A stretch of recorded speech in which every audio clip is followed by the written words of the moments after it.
Hi. It's really good to see everybody. I want to start off just by expressing my gratitude to Victor and the Kaufman team for working with this metaphor of ecosystems, of rainforests. That for many, many years, I called the mountains of southern Appalachia and the rainforests there my home, so this resonates like incredibly deeply with me. So this morning I really wanted to explore what we mean by this, that I'm really intrigued by how the metaphors that we use really shape the way that we think together. So for the next few minutes, I want to kind of explore the implications of some of this.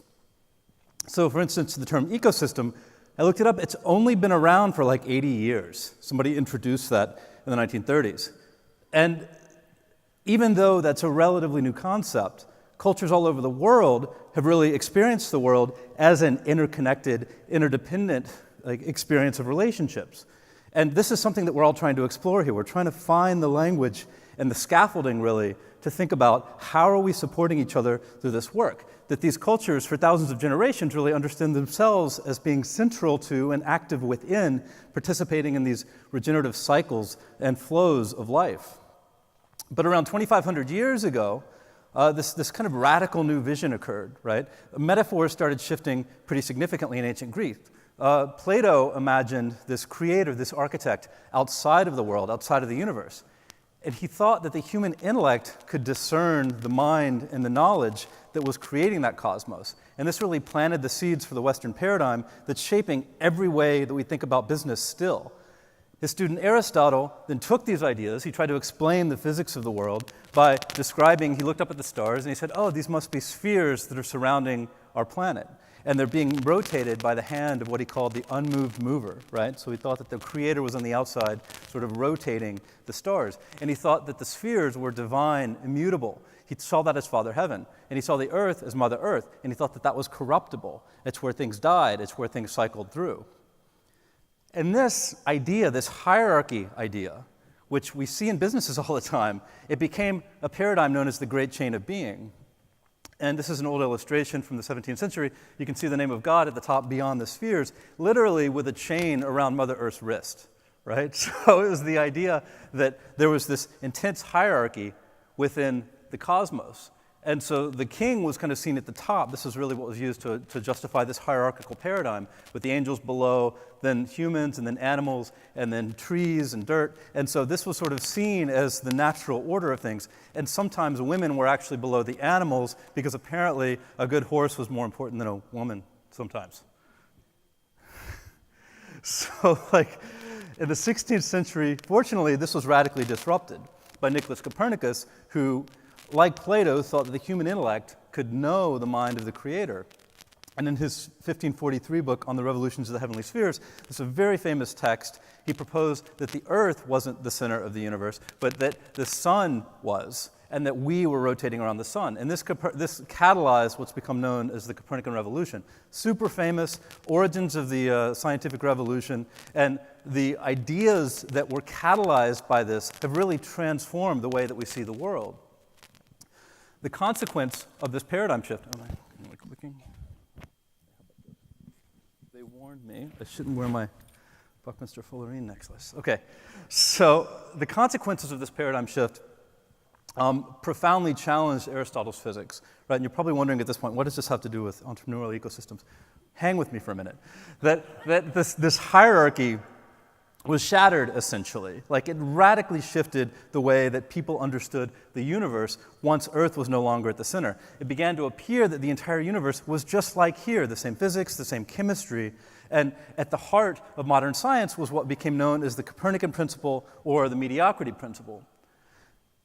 What really started to shape the way that we understood our own knowledge was the notion of the Clockwork Universe, that the universe is like a machine that could be understood with the human intellect. And this metaphor of the machine began to be applied to everything, to all living systems. And it was assumed that the best way to understand the world was by reducing it to its component parts. Get it? Reductionism. So like René Descartes, for instance, thought that animals were soulless machines that we could just dissect to get to understand what they are. And this dualistic philosophy really increased this sense of separation between subject and object, mind and body, and ultimately, and most importantly for our work here, between humanity and nature. And this Platonic quest was really to achieve this kind of God's eye view. It became central to the quest to dominate nature that we've seen over the past few centuries. And even the great chain of being, it really got inherited into the scientific work that was going on through this hierarchy where humans, or at least some humans, were thought to be at the top of this hierarchy, going all the way down to what you see, jawless animals, skull-less animals. And so this notion was still very, very prominent of this hierarchy. And these combinations of this hierarchical paradigm, of this mechanistic paradigm, were really used to justify the processes of colonization that happened around the world. As we know, some nations were really starting to expand and perpetually grow their own empires by enslaving other humans, by extracting different resources, and really to generate wealth for themselves, which was, of course, accelerated by the processes of industrialization, which in many ways made life much better for many people, but it also, with new technologies, new corporate structures, it became the driving forces of globalization. And what was really tricky about this, and what we're seeing the consequences of now, is that the limited liability that was granted to corporations enabled them to ignore the negative consequences of their activities to really maximize profit.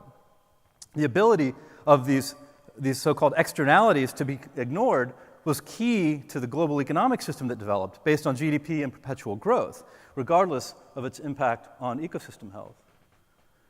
And there was another paradigm that emerged after this by the late 19th and early 20th century, that the speed and predictability of these industrial machines outstripped the predictability of the people operating them. So they wanted to actually have the people be a lot like machines. In the quest for efficiency, more and more attention was being given to how to control manufacturing processes, just like they were trying to control labor. And this gave rise to this behavioral paradigm, which sought to control the people that were actually operating the machines, right? And it was through recognition, it was through ranking, it was through rewards, sometimes through punishment.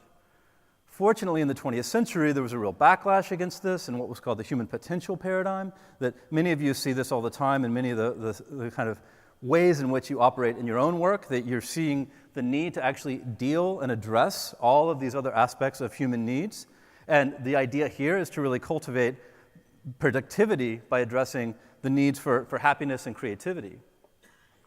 So jump to the mid-20th century, right? So all of this had been transpiring, this history of these paradigms, these metaphors, and really in many ways, the ultimate human potential for many people was realized at the dawn of the space age, when we were able to really achieve the scientific quest for a God's eye view, to see the world from this transcendent perspective, to see it as a physical reality, but this also had unintended consequences that we're still trying to sort out today.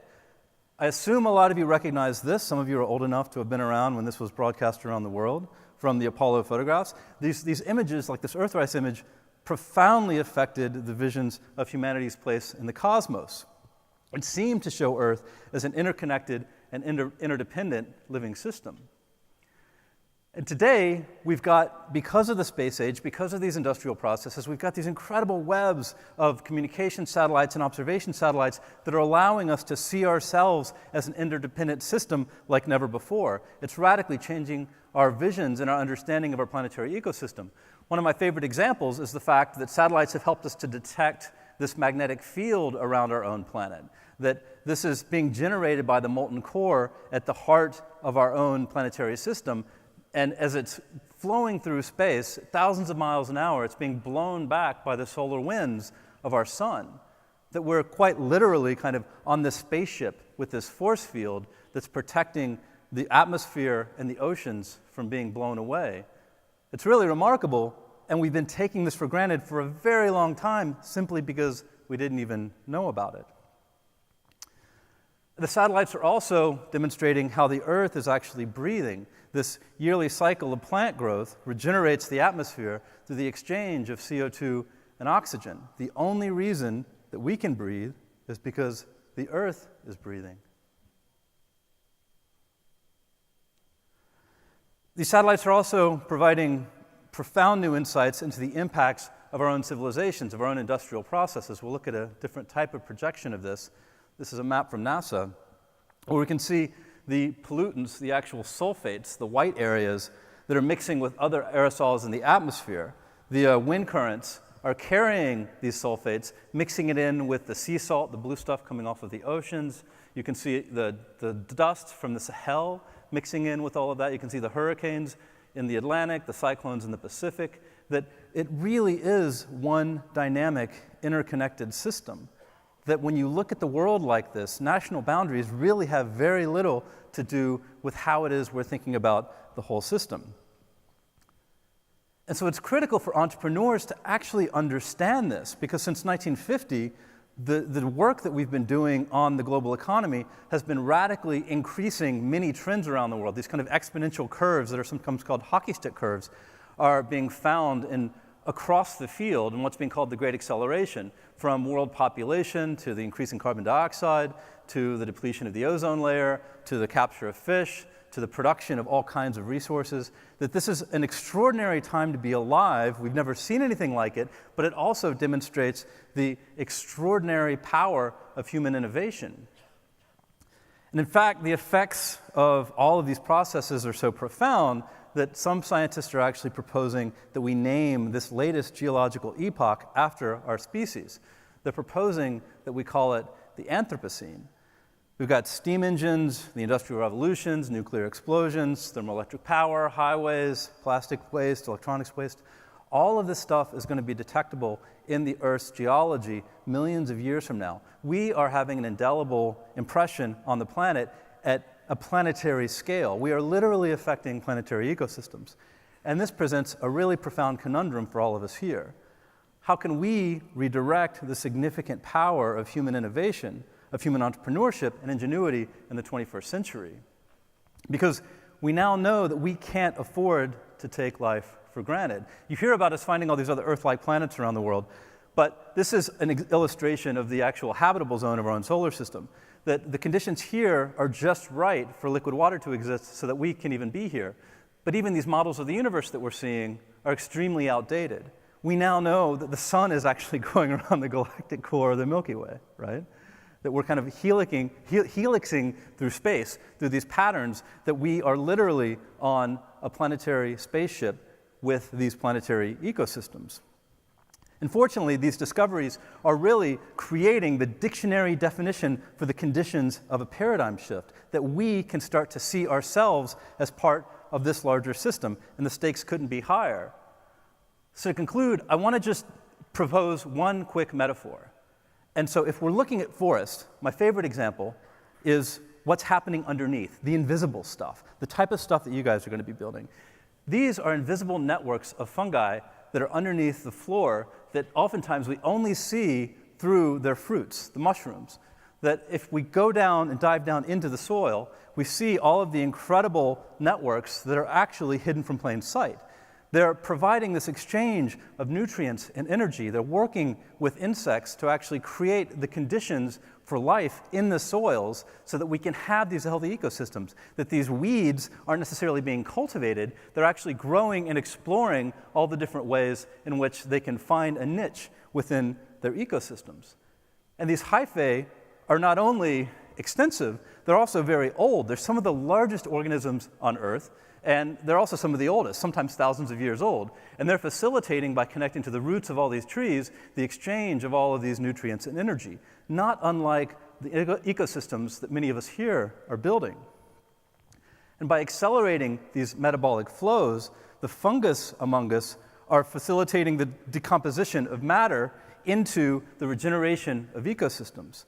Throughout all of this, they're using collaboration, they're using consistent engagement, they're fostering diversity, they're developing new capacities within the ecosystem so they can create health across the entire field that they're supporting. So I trust the relevance of this metaphor is obvious to all of us. To most of the world, the support structures that we're developing are invisible.